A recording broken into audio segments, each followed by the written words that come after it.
कहानी पेरिस में शुरू होती है, जहां एक कातिल रहता है जिसे लोग पेरिस किलर के नाम से जानते हैं। वो अपने बेदाग रिकॉर्ड के लिए मशहूर है, कभी कोई गलती नहीं करता। जब उसे एक नई सुपारी मिलती है तो वो एक ऑफिस किराए पे लेता है, होटल के बिल्कुल सामने। ये जगह उसके लिए बिल्कुल सही थी। वहां से वो आसपास का हिस्सा आसानी से देख सकता था और अपने निशाने पर नजर रख सकता था। वो कातिल कुछ खास उसूलों के साथ जीता है। उसकी जिंदगी इतनी साफ और ठीक ठाक है कि वो कभी कानून नहीं तोड़ता। उसे पता है कि अगर एक छोटी सी भी चूक हो गई तो उसकी पहचान सबके सामने आ सकती है और उसका बेदाग नाम मिट्टी में मिल सकता है। वो हर काम में हद से ज्यादा सावधान रहता है, न कभी उंगलियों के निशान छोड़ता है, न डीएनए। उसे पूरा अंदाजा है कि अगर कुछ भी छूट गया तो उसका पकड़ा जाना तय है। 5 दिन तक चुपचाप अपने निशाने पर नजर रखने के बाद जब तक कोई खास हरकत नहीं दिखी तो उसने अपने हैंडलर से संपर्क किया। तैयार था पीछे हटने के लिए, लेकिन हैंडलर ने कहा थोड़ा और रुक जा। मुश्किल से सही, लेकिन उसने मान लिया और अपनी नजर और 2 दिन के लिए बढ़ा दी।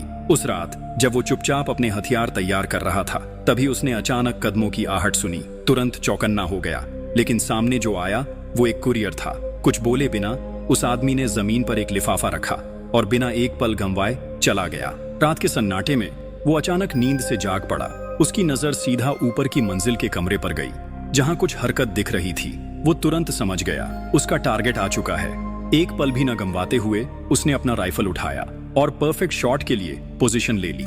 सर्जिकल प्रिसिजन के साथ उसने हर डिटेल कैलकुलेट की, एंगल, हवा की रफ्तार और हर वो फैक्टर जो गोली के रास्ते को बदल सकता था। सब कुछ एकदम परफेक्ट लग रहा था। एक सटीक एग्जीक्यूशन के लिए सब कुछ सही जगह पर था। लेकिन जैसे ही उसने गोली चलाई, निशाना चूक गया। गोली उस आदमी को नहीं लगी, बल्कि उस औरत को लग गई जो उसके साथ थी। उसे तुरंत समझ आया कि सब कुछ हाथों से निकल चुका है। बिना वक्त गंवाए उसने अपनी मौजूदगी का हर निशान मिटा दिया और तेजी से वहां से निकल गया। सीधा एयरपोर्ट की तरफ बढ़ा और अपने पीछे एक ऐसी तबाही छोड़ गया जो कभी ठीक नहीं हो सकती। जल्दबाजी में जब वो ऑफिस बिल्डिंग से निकल रहा था, तब भी उसने पूरी सावधानी से हर सबूत मिटा दिया जो उसे उस जगह से जोड़ सकता था। जब उसने पेरिस छोड़ा तो चलते चलते अपने हैंडलर से संपर्क किया और मिशन की नाकामी के बारे में बताया। हैंडलर ने उसे आने वाले खतरे से आगाह किया, लेकिन वो कातिल बिल्कुल शांत था। उसने सिर्फ इतना कहा, मैं सब संभाल लूंगा।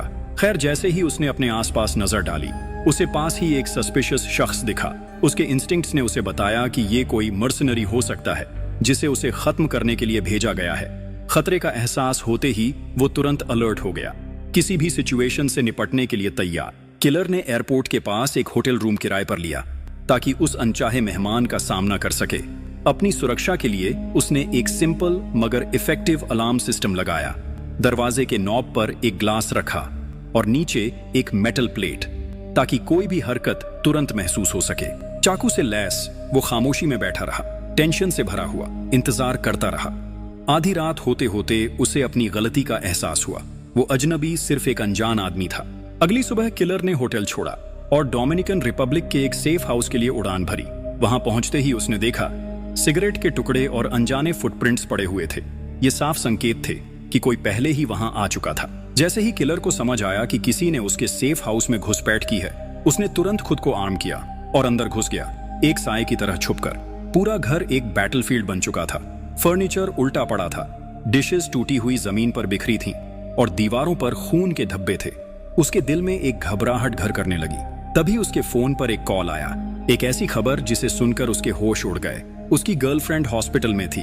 वो तुरंत वहां भागा, जहां उसका सामना मार्कस से हुआ, उसकी गर्लफ्रेंड का भाई, जिसके मुंह से निकली सच्चाई ने उसका दिल चीर दिया। 2 अजनबी लोग उसे ढूंढने आए थे, लेकिन उसकी जगह उसकी गर्लफ्रेंड मिल गई। उन्होंने उसे बड़ी बेरहमी से टॉर्चर किया, जवाब मांगते रहे, लेकिन उसने कुछ नहीं बताया। हर एक तकलीफ, हर एक दर्द के बाद भी उसने कभी उसका राज नहीं खोला। उसने हिम्मत दिखाई। उसने एक अटैकर का हाथ छुड़ाकर एक छुरी उसके पैर में घुसा दी, जिससे वो लोग भाग गए। अपनी गर्लफ्रेंड से बात करने के बाद और इस पूरे घटना को समझने के बाद किलर ने ये इंश्योर किया कि उसे बेहतरीन मेडिकल ट्रीटमेंट मिले। उसने डॉक्टर्स को एक मोटी रकम दी ताकि कोई कसर न रहे। फिर वो वापस अपने घर गया और वहां एक छुपा हुआ चेस्ट निकाला। उसके अंदर थे डॉक्यूमेंट्स, कैश के ढेर और हथियार। उसकी गर्लफ्रेंड के साथ हुआ जुल्म उसके जहन में छपा हुआ था, एक ऐसी तस्वीर जो उसके अंदर बदले की आग भर रही थी। उसका पहला क्लू, वो क्रिमिनल से ग्रीन टैक्सी में आए थे। इसी एक तार के जरिए उसने अपना शिकार ढूंढना शुरू किया। ज्यादा देर नहीं लगी, उसने उस व्हीकल को ट्रेस कर लिया, एक ट्रांसपोर्टेशन कंपनी तक जो सिर्फ ग्रीन टैक्सीज चलाती थी। सब्र और शांत दिमाग के साथ उसने उस ड्राइवर तक पहुंच बनाई जो उन लोगों को लाया था। हर कदम सोच समझकर, हर चाल बड़े आराम से चली गई, बिना किसी डिटेल उसकी नजर से बचे। रात के अंधेरे का फायदा उठाकर किलर ने एडमिनिस्ट्रेटिव बिल्डिंग में घुसपैठ की, रिकॉर्ड्स को छांटता गया जब तक उसे टैक्सी ड्राइवर की असली पहचान नहीं मिल गई। लियो रोड्रिगेज नाम मिलते ही किलर ने अपना शिकार ढूंढना शुरू किया। हर जगह लियो के पीछे साए की तरह लगा रहा, सही वक्त का इंतजार करता हुआ, और जब वक्त आया वो चुपके से लियो की टैक्सी में घुस गया। जैसे ही लियो ने ड्राइवर सीट में बैठा, उसने कान के पास ठंडी स्टील की धार महसूस की। वो डर से जम गया। उसके पास अब कहने या करने को कुछ नहीं था, सिर्फ मानना था। लियो ने थरथराते हुए सब कुछ बताया, उस आदमी और औरत के बारे में जिन्हें उसने एक दिन पहले राइड दी थी। उसके हाथ स्टीयरिंग पर कांप रहे थे। जब उसे सच समझ आया, ये आदमी आम इंसान नहीं था, ये एक असैसिन था जो अपने जवाब पाने के लिए कुछ भी कर सकता था। डर के मारे ड्राइवर ने हर हुक्म माना, हाथ कांपते रहे। जब उसने एक्सेप्ट किया कि उसने उन दोनों लोगों को एयरपोर्ट से पिक किया था, बस किलर को यही सुनना था। बिना किसी देरी के उसने ड्राइवर का काम तमाम किया ताकि कोई गवाह न बचे। उसका अगला डेस्टिनेशन था न्यू ऑरलीन्स। वहां पहुंचते ही उसने एक व्हाइट ट्रक रेंट किया और सीधा अपने एक छुपे हुए सेफ हाउस की तरफ निकला। अंदर जाकर उसने एक सिक्योर्ड स्टोरेज यूनिट खोला जहां उसने एक पूरा आर्सेनल छुपा रखा था। सब कुछ बहुत ही सही तरीके से अरेंज किया गया था, जैसे ये दिन पहले से ही प्लान किया गया हो। शांत दिमाग से उसने अपनी अगली चाल की तैयारी शुरू की। सुबह के वक्त वो एक हार्डवेयर स्टोर गया और वहां से एक न्यूमेटिक नेल गन, एक ट्रैश कैन और कुछ जरूरी टूल्स खरीदे। सब कुछ रेडी करने के बाद उसने डाउनटाउन का रुख किया, जहां डोलोरेस का बिल्डिंग था। वहां की सिक्योरिटी बहुत कमजोर थी, सिर्फ एक कैमरा एंट्रेंस पर लगा था। इस वजह से वो आसानी से बिना देखे अंदर चला गया। अंदर जाकर वो शांत खड़ा रहा, बस सही वक्त का इंतजार करता हुआ। जैसे ही कुरियर वहां से गया, तेजी से उसने अपना गन निकाला और सीधा सेक्रेटरी पर तान दिया। उसकी शांत नजर देखकर सेक्रेटरी एकदम डर गई। उसके पास सिर्फ मान जाने के अलावा कोई ऑप्शन नहीं था। किलर ने तुरंत मूव किया और लॉयर हैगे के ऑफिस में घुस गया, जो उसका हैंडलर था। बिना किसी देर के उसने असिस्टेंट और बाकी लोगों को बांधने का हुक्म दिया। फिर एक एक करके उसने हर कंप्यूटर और टैबलेट तोड़ दिया ताकि कोई डेटा बचा ना रहे। अब उसकी नजर हेगे पर थी। उसने डिमांड किया, उसके क्लाइंट्स के नाम चाहिए, लेकिन हागे ने कुछ नहीं बताया, बल्कि सीधा उसकी आंखों में देखकर बस जवाब दिया कि जो गलती तू कर चुका है उसके अंजाम से तू बच नहीं सकता। उसने चेतावनी दी कि अब कोई उसे माफ नहीं करेगा। किलर ने बिना किसी देर के नेल गन उठाई और सीधा एक नेल हेगे के सीने में मार दिया। उसकी आवाज शांत थी, लेकिन उसका हुक्म साफ था, मुझे नाम चाहिए। उसने सिर्फ कुछ मिनट दिए, लेकिन हागे एक लफ्ज भी नहीं बोल पाया। उसकी सांसें खामोशी में ही थम गईं। ये सब देखकर डोलोरेस समझ गई, अब बचने का कोई रास्ता नहीं है। उसने किलर की आंखों में देखा और बस इतनी दरख्वास्त की, मुझे जल्दी और बिना दर्द के खत्म कर दो। उसकी एक ही उम्मीद थी कि उसकी मौत से उसके बच्चों को लाइफ इंश्योरेंस मिल जाए, एक आखिरी कोशिश उनकी हिफाजत के लिए। किलर ने सोचा भी नहीं, उसने सेक्रेटरी की बात मान ली, दया से नहीं, बल्कि इसलिए क्योंकि उसके पास वो राज था जो किलर ढूंढ रहा था। सिर्फ डोलोरेस ही जानती थी उस क्लाइंट का नाम, जिसने उसकी गर्लफ्रेंड के साथ सब कुछ करवाया था, और उस नाम तक पहुंचने के लिए किलर उसकी जिंदगी भी कुर्बान करने को तैयार था। काम खत्म करने के बाद किलर और डोलोरेस चुपचाप ऑफिस से निकल गए। उनकी अगली मंजिल थी डोलोरेस का घर। उसकी प्लानिंग का अगला हिस्सा अब शुरू होने वाला था। लॉयर की लाश को ट्रैश बिन में डालकर किलर वापस आया तो देखा डोलोरेस भागने की कोशिश कर रही थी, लेकिन हाथों में रस्सी बंधी थी। भागना नामुमकिन था। अब वो पूरी तरह किलर के कब्जे में थी। आखिरकार हारी हुई सी डोलोरेस ने सब कुछ बता दिया, उस क्लाइंट के बारे में जो शिकागो में था। जब किलर को वो इन्फॉर्मेशन मिल गई, उसने एक भी पल नहीं गंवाया। उसने डोलोरेस का गला मोड़ दिया, फिर उसकी लाश को सीढ़ियों से धक्का दे दिया ताकि सब कुछ एक एक्सीडेंट लगे। सब कुछ इतना परफेक्टली प्लान किया गया था, ना कोई सबूत बचे, ना कोई गवाह। किलर ने हर छोटी छोटी निशानी मिटा दी। लॉयर का शरीर भी जैसे कुछ हुआ ही नहीं। कुछ दिन बाद किलर फ्लोरिडा पहुंचा। उसका नया टारगेट था ब्रूट नाम का एक आदमी। उसने ब्रूट के घर का हर कोना ध्यान से देखा, हर डिटेल में एनालाइज किया। ब्रूट अकेला नहीं था, घर में मेहमान भी थे और सबसे खास एक खतरनाक गार्ड डॉग भी था जिसे हैंडल करना जरूरी था। बिना वक्त गवाए किलर एक ग्रोसरी स्टोर गया और वहां से बीफ और स्लीपिंग पिल्स खरीद लाया। प्लान तैयार था। शाम तक वो वापस ब्रूट के घर पहुंच गया, मिशन के अगले फेज को एग्जीक्यूट करने के लिए। उसी रात ब्रूट अपनी छोटी गैंग के साथ एक कसिनो गया, जहां वो सब मिलकर चुराए हुए पैसे उड़ा रहे थे, गैम्बल करते हुए मजे ले रहे थे। कुछ घंटों बाद ब्रूट अकेला वापस निकला। बिल्कुल वही मौका जिसका इंतजार किलर कर रहा था। वो हर स्टेप सोच समझकर पूरा प्लान एग्जीक्यूट करने के लिए आगे बढ़ा। सबसे पहले उसने गार्ड डॉग को हैंडल किया। बीफ में स्लीपिंग पिल्स मिलाकर उसके सामने फेंका। कुछ ही मिनट में वो भौंकता हुआ जानवर चुप हो गया, गहरी नींद में चला गया। अब खतरा खत्म हो चुका था। किलर बिना आवाज किए बिल्डिंग के अंदर घुस गया, हर कदम संभाल कर रखा। उसे पता था ब्रूट बाथरूम में था, शिकार अब खत्म होने ही वाला था। जैसे ही किलर अंदर घुसा, ब्रूट ने हमला कर दिया। उसने सोचा कोई चोर घर में घुस आया है। भयानक झगड़ा छिड़ गया। दोनों आदमी जान से लड़ रहे थे, बिना किसी रहम के। पर किलर ज्यादा देर रुकने के मूड में नहीं था। ये तो बस बदले का पहला कदम था। उसने ब्रूट को खत्म किया। जैसे ही वो घर से निकलने लगा, एक नया खतरा सामने आ गया। वो डॉग जाग गया था, पर किलर ने तुरंत रिएक्ट किया। एक कॉकटेल खिड़की से अंदर फेंका और देखते ही देखते आग भड़क उठी। पूरा घर जलने लगा। उसके होने का हर सबूत वहां से मिटा दिया गया। उसका काम यहां खत्म हो चुका था। अगला निशाना न्यूयॉर्क में था, इसलिए किलर ने देर नहीं की। एक नॉर्मल टिकट खरीदी, ठंडे पानी से खून के निशान धोए और अपने अगले मिशन के लिए तैयार हो गया। वहां पहुंचकर उसने एक आम सी कार रेंट की जो सिटी के शोर शराबे में घुल मिल गई। उसका टारगेट एक स्पेशलिस्ट औरत थी, वही जो उसकी गर्लफ्रेंड पर हुए हमले में शामिल थी। किलर के पास नकली डॉक्यूमेंट्स थे जिनमें एक झूठी पहचान लिखी थी, लेकिन सबसे बड़ी दिक्कत ये थी, उसे ये नहीं पता था कि वो दिखती कैसी है। इसलिए उसने इंतजार किया। फिर एक दिन एक ब्लॉन्ड औरत घर से निकली। किलर ने तुरंत उस पर नजर जमा ली।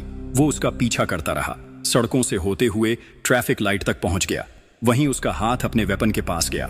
बस 1 सेकंड की दूरी थी निशाना बनाने में, लेकिन किसी वजह से वो रुक गया। उसने ट्रिगर नहीं दबाया। इस बार उसने कुछ अलग सोचा। उसने उस औरत को जाने दिया और चुपचाप उसका पीछा करते हुए एक रेस्टोरेंट तक पहुंचा, जहां वो उससे सामने से मिलेगा। स्पेशलिस्ट का चेहरा डर से भर गया जब उसने सामने उस आदमी को देखा। वो कातिल जो बदला लेने आया था, उस जुर्म के लिए जिसका कभी उसने बचाव किया था।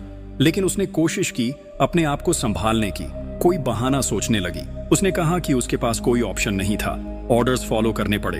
हालात उसके कंट्रोल में नहीं थे, लेकिन कातिल के चेहरे पर कोई बदलाव नहीं आया। ना उसमें दया थी, ना रहम। फिर भी उसने एक्टिंग की, उसका ड्रिंक का इनविटेशन मान लिया और कैजुअली बोला, चलो थोड़ा वॉक करते हैं। स्पेशलिस्ट के अंदर एक ठंडक दौड़ गई। उसने महसूस किया अब ज्यादा वक्त नहीं बचा, मौत पास ही थी। हर सांस, हर कदम, हर धड़कन उसके लिए इंपॉर्टेंट बन चुकी थी। उसके मन में एक छोटी सी उम्मीद थी, शायद कातिल उसे किसी शांत जगह ले जाए जहां उसकी मौत थोड़ी कम तकलीफ देह हो। उसने एक आखिरी चाल चलने की सोची, एक ट्रैप लगाने की कोशिश की, लेकिन कातिल ज्यादा तेज था। उसके रिएक्ट करने से पहले ही एक गोली चली और सब कुछ खत्म हो गया। उसकी मौत के बाद कातिल को असली मास्टरमाइंड का पता चला, मिस्टर क्लेबर्न, एक बिलियनियर जो शिकागो के एक हेविली सिक्योर्ड एस्टेट में रहता था। बिना वक्त बर्बाद किए कातिल सीधा सिटी की तरफ निकल गया। उसने हर मूव सोच समझ कर लिया, टारगेट की हर जगह ट्रैक करता गया। जब वो अंडरग्राउंड पार्किंग लॉट तक पहुंचा, उसके रास्ते में एक इलेक्ट्रॉनिक लॉक था, एक और रुकावट, सिक्योरिटी का एक और लेयर। लेकिन कातिल के लिए ये सिर्फ शुरुआत थी। उसने एक डुप्लीकेट की कार्ड बनवाया, क्लेबर्न के जिम का मेंबरशिप लिया ताकि उसके सर्कल में घुल मिल सके। सब कुछ इतना नॉर्मल लगा जैसे वो वहीं का एक आदमी हो। ऑपरेशन क्लीन हो, इसलिए उसने एक नई फायर आर्म अरेंज की, एक ऐसी गन जो कभी यूज नहीं हुई थी, जिसका कोई रिकॉर्ड नहीं था। फंड्स क्वाइटली एक अलग अकाउंट में ट्रांसफर किए ताकि कोई ट्रेस ना हो। सुबह होते ही पैकेज आ गया। अंदर था वो की कार्ड जिसकी जरूरत थी। बिना वक्त गंवाए कातिल ने अपनी प्लानिंग शुरू की। उसने जिम के एक सिक्योरिटी गार्ड के लॉकर को चुपके से एक्सेस किया और कार्ड चुरा लिया ताकि उसे बिना किसी दिक्कत के अंदर जाने का रास्ता मिल जाए। जब बाकी लोग अपने वर्कआउट्स में बिजी थे, कातिल वहां से चुपचाप निकल गया, सीधा क्लेबर्न के एस्टेट की तरफ। जब कातिल ने बिलियनियर का सामना किया, जवाब मांगे, तो बात वहां से कुछ और ही मोड़ ले गई। क्लेबर्न ने कबूल किया कि उसका कोई लेना देना नहीं था उस पुरानी घटना से। उसने बस एक कंपटीटर बिजनेसमैन को हटाने का कॉन्ट्रैक्ट लिया था। जब स्नाइपर अपना काम पूरा नहीं कर पाया तो लॉयर ने एक्स्ट्रा पैसे मांगे ताकि ऑपरेशन के सब ट्रेस मिटा दिए जाएं। कातिल ध्यान से सुन रहा था। धीरे धीरे उसे समझ आया कि जिसे वो मास्टरमाइंड समझ रहा था, वो तो सिर्फ एक हिस्सा था इस बड़े गेम का। न उसके शब्दों में झूठ था, न कोई छुपी हुई चाल। बस एक अमीर आदमी जो सोचता था सब कुछ उसके कंट्रोल में है और अब खुद उस गेम में फंस गया था। ये समझने के बाद कातिल ने अपना फैसला ले लिया। वो बिलियनर को जिंदा छोड़ देगा। उसकी बदले की कहानी अभी पूरी नहीं हुई थी। असली जिम्मेदार अभी भी कहीं जिंदा था। जाते जाते कातिल ने क्लेबर्न को एक आखिरी वार्निंग दी। अगर उसने कभी उसका पीछा करने की या बदला लेने की कोशिश की तो अगली बार कोई दया नहीं होगी। इतना कहकर वो वहां से चला गया, शिकागो को पीछे छोड़ दिया, वापस अपने सेफ हाउस में लौट आया, हर सबूत, हर ट्रेस खत्म कर दिया। कुछ दिन बाद उसकी गर्लफ्रेंड हॉस्पिटल से डिस्चार्ज हो गई। दोनों ने शहर छोड़ दिया, एक दूर शांत बीच पर चले गए जहां सिर्फ समुंदर की लहरों की आवाज थी। साथ बैठकर समुंदर को देखते रहे। और ये मूवी यहीं खत्म होती है। कमेंट्स में बताना आपको ये मूवी कैसी लगी। मिलते हैं अगली वीडियो में।